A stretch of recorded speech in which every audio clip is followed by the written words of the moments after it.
দর্শক, পিনাকি ভট্টাচার্য নামে এই লোকটিকে আপনারা খুব ভালো করেই চেনেন।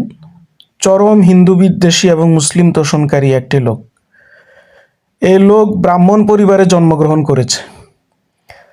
ছাত্র জীবনে সে কমিউনিস্ট রাজনীতি করত এবং পরবর্তীতে জামায়াতে ইসলামী রাজনীতি করে।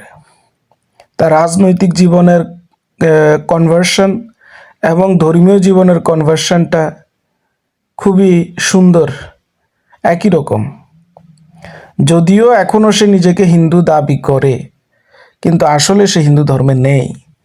যে হিন্দু ধর্মের দাবি করে, কেউ যদি নিজেকে সনাতনী দাবি করে, অবশ্যই তাকে সনাতন ধর্মের আচার অনুষ্ঠান পালন করতে হবে, ভগবানে বিশ্বাস করতে হবে, ভগবানের প্রতি শ্রদ্ধা থাকতে হবে, ভক্তি থাকতে হবে, এবং হিন্দু ধর্মে যেসব নিষেধাজ্ঞা রয়েছে সেগুলো পালন করতে হবে।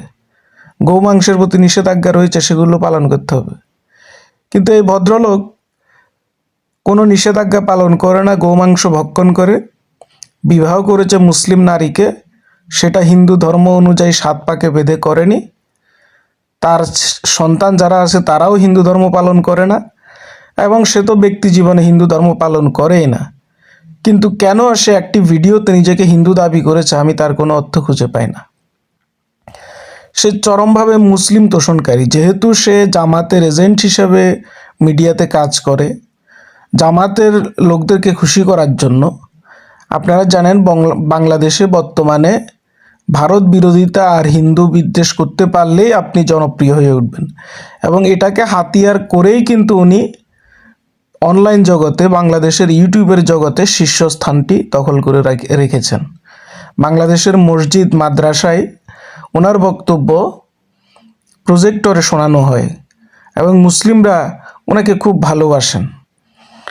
তো এর কারণে এই যে তার হাজার হাজার দর্শক, লক্ষ লক্ষ দর্শক, এদেরকে ধরে রাখার জন্য ব্যবসায়িক কারণে, ভিউ ব্যবসার কারণে সে প্রতিনিয়ত হিন্দুদেরকে এবং ভারতকে হেয় প্রতিপন্ন করে ভিডিও বানায়।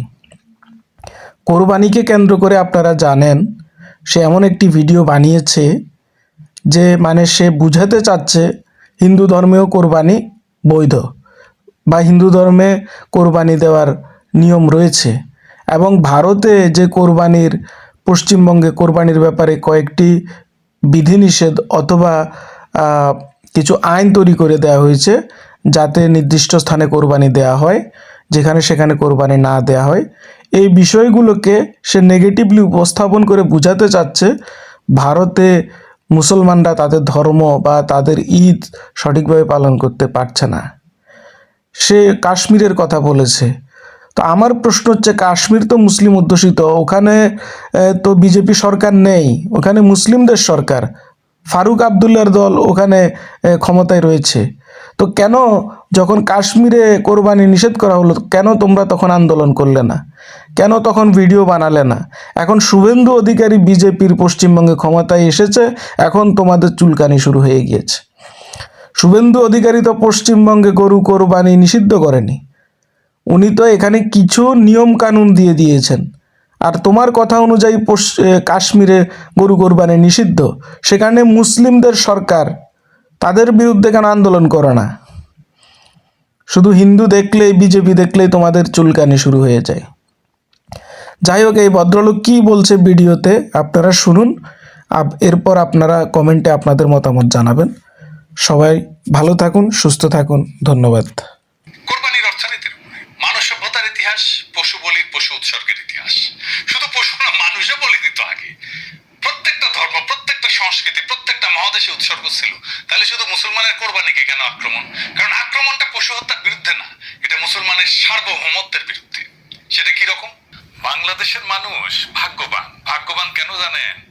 কারণ আপনি গরু কোরবানি দিতে পারেন প্রকাশ্যে, গর্বের সাথে, রাস্তার উপরে, বাড়ির গ্যারেজে, ঈদের সকালে বাঙ্গু সেকুলারদের গায়ে জ্বলুনি ধরায় কোরবানির পশুর রক্তে ভাইসা যায় ঢাকার পলিগলি রাজপথ।